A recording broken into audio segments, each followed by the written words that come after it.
الحمد للہ رب العالمین والصلاة والسلام علی سید الانبیاء والمرسلین وعلی آلہ واصحابہ اجمعین وعلی کل من تبعہم بإحسان الی یوم الدین۔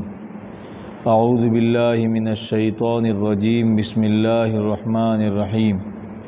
وَإِن كُنتُمْ فِي رَيْبٍ مِّمَّا نَزَّلْنَا عَلَىٰ عَبْدِنَا فَأْتُوا بِسُورَةٍ مِّن مِّثْلِهِ وَادْعُوا شُهَدَاءَكُم مِّن دُونِ اللَّهِ إِن كُنتُمْ صَادِقِينَ فَإِن لَّمْ تَفْعَلُوا وَلَن تَفْعَلُوا فَاتَّقُوا النَّارَ الَّتِي وَقُودُهَا النَّاسُ وَالْحِجَارَةُ أُعِدَّتْ لِلْكَافِرِينَ۔ صدق اللہ العظیم وصدق رسولہ النبی الکریم ونحن علی ذلک لمن الشاہدین والشاکرین۔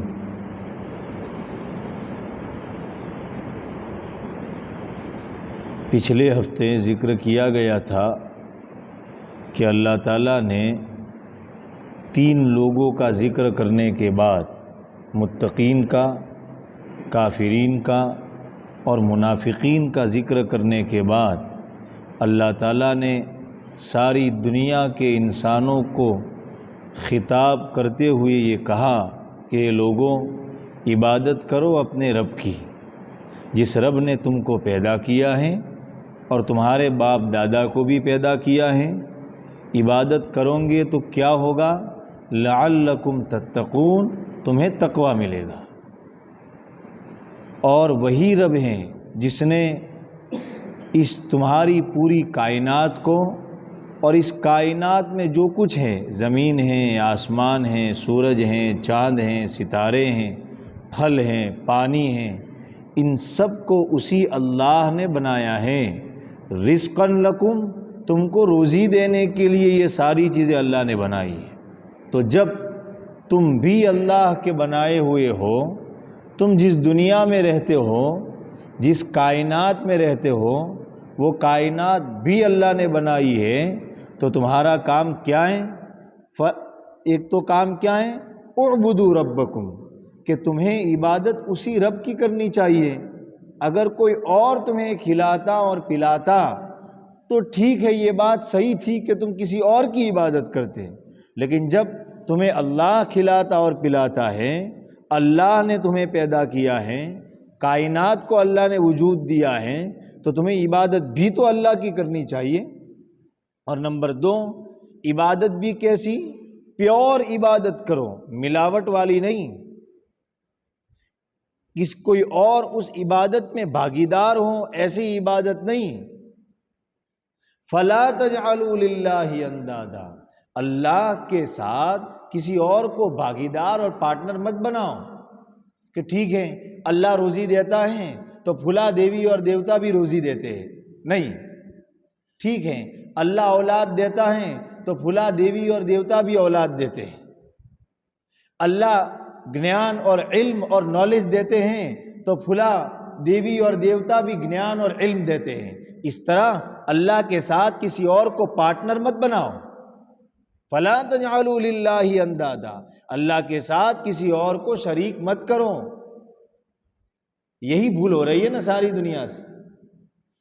اکثر مذاہب اور اکثر دھرم کے ماننے والے لوگ یہ مانتے ہیں کہ بڑا تو ایک ہی ہے، چاہے اس کے الگ الگ نام ہوں، لیکن دوسرے مذاہب والے لوگ اس کے ساتھ بھاگیدار کرتے ہیں۔ مشرکین مکہ وہ بھی مانتے تھے کہ بڑا تو سپریم تو ایک ہی ہے، ہاں یہ چھوٹے چھوٹے اس کے مددگار ہیں۔ اس بڑے نے یہ کام چھوٹے چھوٹے تقسیم کر دیے کہ یہ روزی دے گا، یہ بارش دے گا، یہ کرے گا، یہ کرے گا۔ یہ بھول ہوئی۔ اللہ تعالیٰ کہہ رہے ہیں فَلَا تَجْعَلُوا لِلَّهِ اندادا، دیکھو اللہ کو پیور کرو، پیور کر کے اس کی عبادت کرو۔ اپنی عبادت میں اللہ کے ساتھ کسی اور کو شریک مت کرو۔ وَأَنْتُمْ تَعْلَمُونَ، اور دیکھو تم جانتے ہو نا اس بات کو، تمہیں پتہ ہے کہ پیدا کرنے والا اور بنانے والا ایک ہے، تو پھر اس کے ساتھ تم بھاگیدار کیوں کرتے ہو؟ توحید، اللہ کو ایک ماننا، جس کا اقرار ہم نے کیا تھا لا الہ الا اللہ میں کہ کوئی معبود نہیں ہے سوائے اللہ کے، کوئی معبود نہیں ہے۔ بڑی اہم چیز ہے یہ توحید، اسلام کی بنیاد ہے یہ، اور کلمہ کا پہلا ٹکڑا ہے یہ توحید۔ اس کو اس زمانے میں دل میں اتارنے کی ضرورت ہے۔ سب کرنے دھرنے والی ذات اللہ کی ہیں، یہ کہا جاتا ہے دعوت و تبلیغ کی مبارک محنت میں۔ یہ معمولی بات نہیں ہے، یہ قرآن کا پہلا سبق ہے۔ عزت ذلت دینے والا اللہ ہے، یہ مطلب ہے توحید کا۔ بیماری اور تندرستی دینے والی ذات صرف وہ ہیں، یہ مطلب ہے توحید کا۔ اولاد ہو یا نہ ہو سب اسی اللہ کے قبضے میں ہے، یہ ماننا، اس کا یقین کرنا، اللہ سے اپنا رشتہ ایسا بنانا کوئی نقصان نہیں پہنچا سکتا جب تک اللہ نے نقصان نہ لکھا ہو، اور کوئی فائدہ نہیں پہنچا سکتا جب تک اللہ نے میرے مقدر میں فائدہ نہ لکھا ہو۔ یہ مطلب ہے اللہ کو ایک ماننے کا۔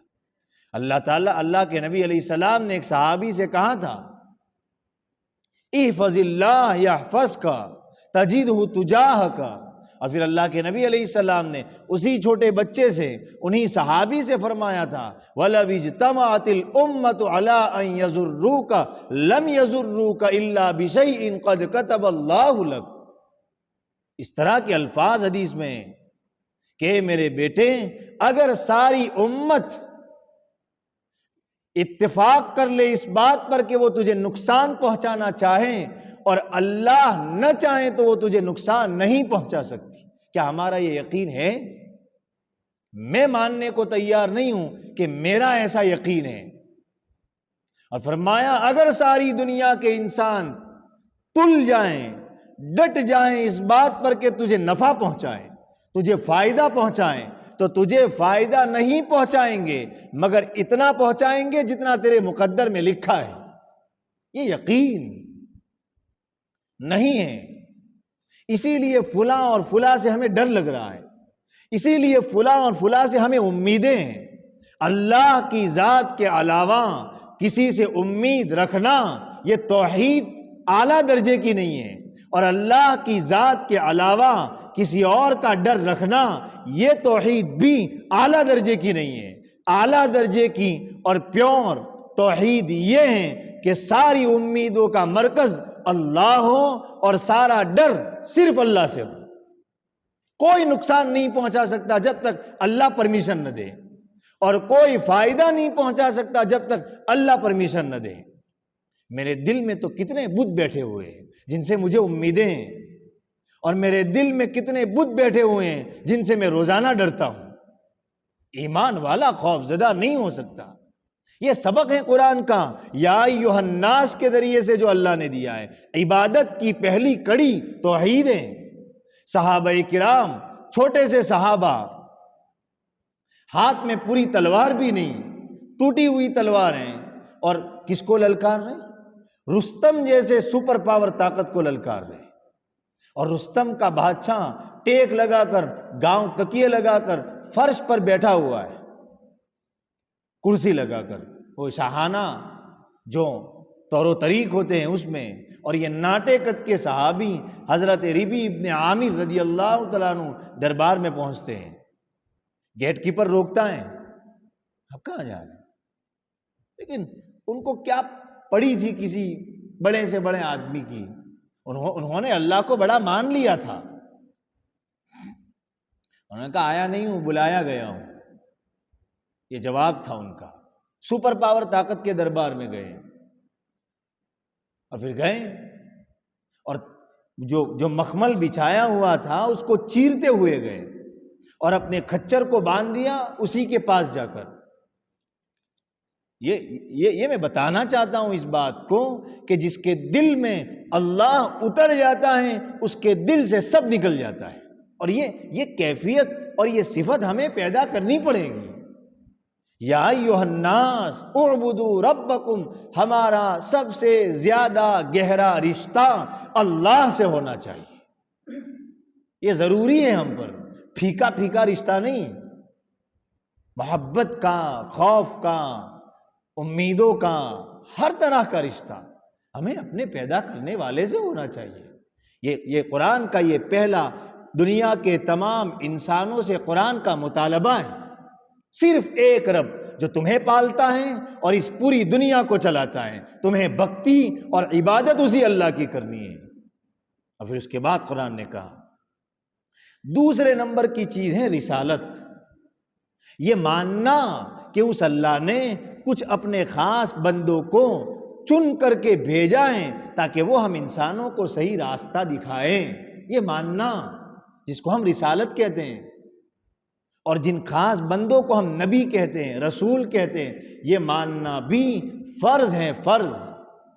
ایمان کا دوسرا ٹکڑا ہے محمد رسول اللہ صلی اللہ علیہ وسلم، یہ ماننا بھیجتا ہے اللہ ہر زمانے میں، اور وہ سلسلہ پورا ہوا ہے نبی علیہ السلام پر، شروع ہوا تھا حضرت آدم علیہ السلام سے، اس کو رسالت کہتے ہیں۔ اس کو قرآن نے اب تمام انسانوں کو خطاب کرتے ہوئے کہا، عرب کے لوگوں کو خطاب کرتے ہوئے کہا، کیا کہا؟ اس قرآن کی سچائی کو بیان کرتے ہوئے کہا وَإِن كُنتُمْ فِي رَيْبٍ مِّمَّا نَزَّلْنَا عَلَىٰ عَبْدِنَا فَأْتُوا بِسُورَةٍ مِّن مِّثْلِهِ۔ دیکھو دنیا کے انسانوں، اور قرآن کے سب سے پہلے قرآن جن سے ایڈریس کرتا تھا عرب کے لوگوں، اگر تمہیں شک ہے تھوڑا بھی اس کتاب کے بارے میں، قرآن کے بارے میں جو ہم نے اتاری ہیں، اللہ کہہ رہا ہے ہم نے اتاری ہے، دس از دا گائیڈ بک، یہ قرآن جینے کا راستہ بتانے والی کتاب ہے، صرف تلاوت کی جانے والی کتاب نہیں ہے، یہ بتاتا ہے راستہ۔ اللہ کہہ رہا ہے اگر تم شک میں ہو اس قرآن کے بارے میں جو قرآن ہم نے اتاری ہے، کس پر؟ علی عبدنا، ہمارے بندے پر، محمد پر نہیں، کیا کہا؟ ہمارے بندے پر، چونکہ نبی علیہ السلام کی اصل پہچان عبدیت ہے، عبدیت سے اونچا کوئی مقام ہے ہی نہیں، بندہ بن جانا یہ بہت بڑا مقام ہے، بندہ بننا، اللہ کو بندگی پسند ہے، اور اسی لیے دعاؤں میں نبی علیہ السلام نے دعا فرمایا اللہم انا عبدک، اللہ میں تیرا بندہ ہوں، وابن عبدک، تیرے بیٹے کا، تیرے بندے کا بندہ ہوں، وابن امتک، تیری بندی کا بیٹا ہوں۔ بندگی اللہ کو بہت پسند ہے۔ بندہ کس کو کہتے ہیں؟ بندہ، عبد، عبد کہا جاتا ہے جو اپنی مرضی نہ چلائیں، اپنے مالک کی مرضی کے مطابق جیے۔ علی عبدنا، ہمارے بندے پر، یعنی ہم نے محمد صلی اللہ علیہ وسلم پر یہ کتاب اتاری ہے، اس کتاب کے بارے میں انسانوں اور اے عرب کے لوگوں اگر تمہیں ذرا بھی ڈاؤٹ ہے، حالانکہ اس قرآن میں ڈاؤٹ کرنے جیسا کچھ نہیں ہے، لیکن اگر تمہیں سپوز اگر تمہیں تھوڑا ڈاؤٹ ہے کہ یہ تو معاذ اللہ پیغمبر محمد کی بنائی ہوئی کتاب ہے، معاذ اللہ یہ اللہ کی کتاب نہیں ہے، معاذ اللہ، تو تم ٹھیک ہے ہمارا ایک چیلنج قبول کرو، قرآن کہہ رہا ہے ایک چیلنج قبول کر لو، پھر ہم بھی مان لیں گے کہ ٹھیک ہے۔ فَأْتُوا بِسُورَةٍ مِّن مِّثْلِهِ، اس کے جیسی ایک سورت لے آؤ، چلو کہیں کہا اس کے جیسی ایک آیت لے آؤ، ٹھیک ہے، جب محمد نے بنائی ہے تمہارے کہنے کے مطابق معاذ اللہ، تو تم بھی تو بنا سکتے ہو نا، تم بھی تو عرب کے لوگ ہو، تو ٹھیک ہے بناؤ، بنا کر دکھاؤ۔ فَأْتُوا بِسُورَةٍ مِّن مِّثْلِهِ، یہ چیلنج قرآن کا ہر زمانے میں ہے، آج بھی ہے، اس وقت بھی تھا، اور چونکہ اللہ کو پتہ ہے کہ یہ چیلنج ایکسیپٹ کوئی کر نہیں سکے گا، اس لیے کہ عرب بھی مانتے تھے کہ یہ کیا غضب کی کتاب ہے، اسی لیے قرآن نے خود آگے، اچھا اور دوسری بات کیا انکلوڈ کی کہ ٹھیک ہے تمہیں کسی کی مدد کی ضرورت ہو اگر اس کو بنانے میں، وَادْعُوا شُهَدَاءَكُم مِّن دُونِ اللَّهِ، تو تمہارے جو مددگار ہو سکتے ہیں، چاہے وہ انسان ہو یا وہ دیوی اور دیوتا ہوں جن کو تم پوجتے ہو، اگر تمہیں ان میں سے کسی کی سپورٹ کی ضرورت ہے تو ان کو بھی بلا لو، اور ایک جگہ تو قرآن نے کہا انسانوں اور جناتوں میں سے جس کی مدد لینی ہو سب کو بلا لو، لیکن اس جیسا قرآن، اس جیسی ایک سورت یا اس جیسی ایک آیت بنا کر دکھاؤ۔ تم یہ کہتے ہو نا کہ یہ انسان کا کلام ہے، یہ آدمی کا کلام ہے، تو ٹھیک ہے بنا کر دکھاؤ۔ ان کنتم صادقین، اگر تم اپنے اس شک میں سچے ہو، اس دعوے میں سچے ہو تو کر کے دکھاؤ۔ معمولی بات ہے، دنیا کی کوئی کتاب ایسا چیلنج نہیں کر سکتی جیسا قرآن نے کہا۔ اے آئی بھی فیل ہے، چیلنج ایکسپٹ کر کے تو دکھائے۔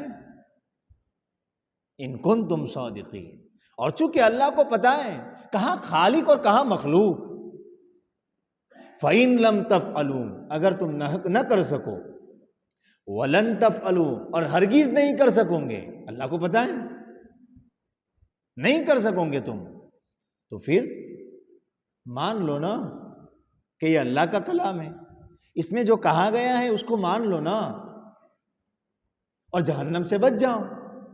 فَاتَّقُوا النَّارَ الَّتِي وَقُودُهَا النَّاسُ وَالْحِجَارَةُ، تو پھر اس کتاب کو اور اس قرآن کو مان کر اس جہنم سے بچو جس جہنم کے ایندھن بنیں گے لوگ۔ اللہ اکبر، اللہ حفاظت فرمائے۔